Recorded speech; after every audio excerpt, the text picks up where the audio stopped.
Quand j'ai connu ce moins 50 degrés pendant 10 jours, il n'est plus du tout question de persévérance, c'est une question de survie. C'est-à-dire que ce qui se met en place dans votre corps, dans votre tête, c'est absolument automatique. J'imagine qu'il y a des moments où il y a beaucoup plus de vent, des moments où il fait beaucoup plus froid et dans ces cas-là, tu peux pas avancer de la même façon?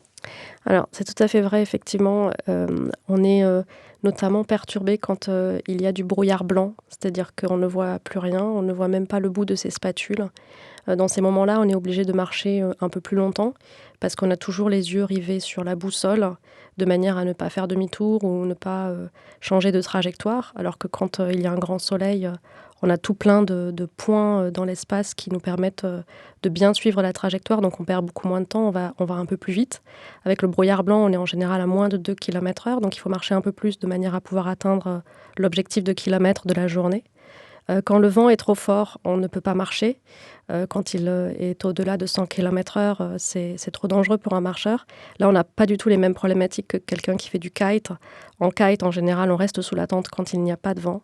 Donc c'est très différent. Quand on marche, la plupart du temps, on est capable de marcher, donc on marche tous les jours. Entre 8 heures à 16 heures par jour. Pourquoi 16 heures? Parce qu'en fin d'expédition, c'était une course contre la montre pour terminer dans les délais. Et donc, il a fallu marcher 16 heures par jour avec des pauses de 7 à 10 minutes toutes les heures. Là aussi, il faut beaucoup de discipline. Et puis des fois, tu marches pour pas avoir froid aussi. C'est-à-dire que tu t'obliges à marcher même si tu es épuisé, mais pour pas avoir froid. Ça, c'est tout à fait vrai aussi.